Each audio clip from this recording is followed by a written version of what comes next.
So guys, hello, welcome to this problem iter2s.combinations with replacement. So what is the meaning of combinations with replacement is basically we are just this is an inbuilt function and we can use, suppose this is a string, we can basically with replacement, that means we can replace the same variable or whatever the element. So we can repeat 1 and 1, we can repeat 2 and 2 and so on. And when we did the permutation part, in that we can repeat them actually. So that's what is the difference, but it's an inbuilt model, so it's okay if you don't know that. So afterwards we are going to take the s and k. Let us see the input format and all. So s and k we are going to take, afterwards the inbuilt function. So okay, fine. So we'll just write sk equals to input dot split so that we get s and k in a list. And now s will be a string. That's why I'll just write s equals to sk of 0, because s string will be at the 0th place as they have told over here.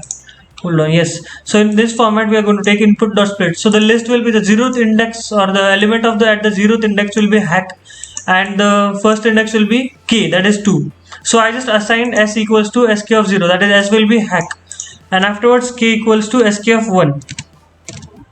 But see, k is an integer, right? So over here obviously we are taking it as a string, so I'll have to convert k into an integer because I'm going to use k as an integer afterwards, that's why.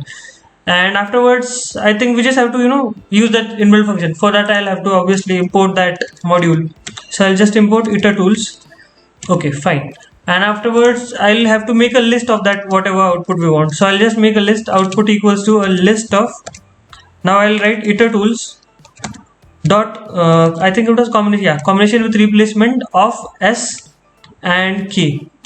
But here's a difference now. See, they have told us to print it in a lexicographic order, I think. Somewhere they have told, yeah, sorted order. So we'll have to sort this string. So obviously there is no function for sorting a string. You'll have to either convert that string into a list and then sort it and so on. So instead of that, what you can do is simply write sorted ns. So basically this means sorted string, nothing else. That's all. So you don't have, I basically saved one more line of code, that's all. Actually, let us try to print out output first so that we understand what is happening. So it was hack of 2. Wow, not hack 2. Okay, see A, C, AH. Now let us see the order A, AC and AH.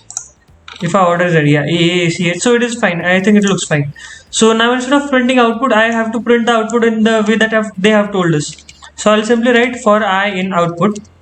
Now I is equal to AA first. So I'll have to use one more for loop to iterate through this I again. So what I'll do is I'll write for j now and in I. So j in I. So when I is A, the tuple A, now j will be equal to A, then j will be again equal to A, then I will change. Then I will be equal to A and C, that tuple. Then j will be A, and after that j will be C, and I will be the same. The same thing will go on furtherly. So okay, let us print j first so that we understand what is happening. Hack of 2. Yeah, see, it is printing out, but see, j was A first, then I will change, then j will be AC, then I will be AH, the tuple of AH, then j will be A and H, and so on. So I have to print them on the same line. So for that I'll just do and equals to nothing. So in these punctuations marks I didn't write anything. So okay, now let us try it. Hack of 2. But see, still it printed out like this. So now we know j is AA, then not A, I is the tuple of AA, j is A, then and equals to. So basically it will print out like this every time. So for that what I can do is, I'll just write a print statement so that it will just jump to a new line, then it will print j on the same line, then again it will jump to a new line, then again it will print j on the same line. So because of end statement it will print on the same line actually. So now let us check it out.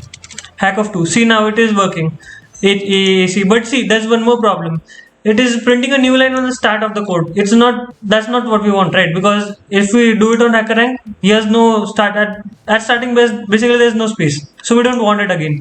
So instead of writing this print statement over here, what we can do is we can just write print after this for loop. So when we write this print, it will go to a new line after the completion of this for loop. So that's okay for us. So now let us write j equals to, okay, yeah, see, now there's no problem. Now there's no space or new line over here, and here's a new line, so it's okay, we don't mind it, so it's fine. Okay, now I'll just copy this whole thing and paste it over here so that we can check all the sample test cases. Not sample, actual test cases, yeah.